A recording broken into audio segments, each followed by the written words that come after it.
आनंद एका गोष्टीचा आहे, पक्ष म्हणजे की संघटना.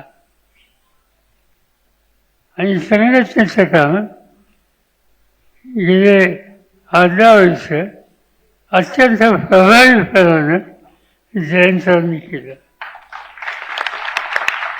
आणि हे तुम्हाला मान्य आहे म्हणून तुम्ही काही वेगळी भूमिका मांडली. जयंतरावांनी माझ्याकडे सांगितलेलं आहे की आता नव्या पिढीला संधी द्या. तुम्ही आम्ही सगळे त्यांच्या मागं उभे राहूया. त्या संबंधीचा विचार करण्याची तयारी आज त्यांची आहे. तुमची मानसिकता वेगळी आहे हे या ठिकाणी दिसलं. मी एवढंच सांगू इच्छितो की प्रमुख सहकार्यांना एकत्र घेऊन त्यांच्याशी या विचाराशी आम्ही सुसंवाद साधू आणि सामूहिकपणानं या संदर्भाचा निर्णय घेऊ. हा निर्णय घेत असताना प्रत्येक तालुक्यामध्ये प्रत्येक जिल्ह्यामध्ये नवीन चेहरे हे दिसले पाहिजेत. आपण उभे केले आणि त्यांना शक्ती देतात.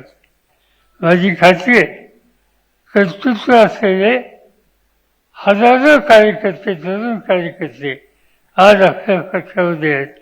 त्यांना संधी देऊया, प्रतिष्ठा देऊया, मार्गदर्शन करूया आणि त्याच्यातून राज्य चालवण्याची कुवत असलेले नेतृत्व राष्ट्रवादी काँग्रेस पक्ष देऊ शकतो. अशा प्रकारचा इतिहास हा निर्माण करायचा आहे आणि त्याच्यासाठी तुम्हा सगळ्यांची तयारी असली पाहिजे. बाकी काही अधिक बोलायची गरज नाही. 2-3 महिन्यात या निवडणुका येतील. त्या निवडणुकीमध्ये जिल्ह्यामध्ये जिल्ह्याचं जे नेतृत्व आहे त्या सगळ्यांना विश्वासात घेऊन या निवडणुका कशा लढवायच्या, एकट्याने लढवायच्या, काही लोकांना बरोबर घेऊन लढवायच्या, याचा विचार त्या जिल्ह्याच्या नेतृत्वाला विश्वासात घेऊन हा करण्याची वेळ आज आलेली आहे. आणि हे जर आपण करू शकलो तर माझी खात्री आहे की आणखीन एक मोठी नव्या पिढीची, नव्या नेतृत्वाची होईल ही महाराष्ट्रामध्ये जिल्ह्यात शिकेल. आणि ते काम आपल्याला करायचे.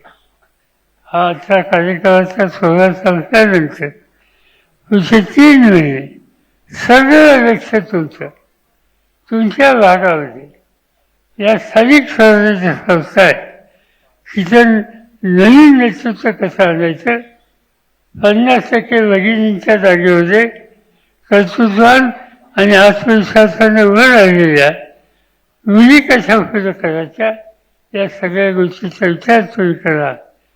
माझी खात्री आहे की जी नेतृत्व करणारी राज्याची या ठिकाणी जी फळी आहे ती याच्यामध्ये तुम्हा सगळ्यांच्या पाठीशी राहील.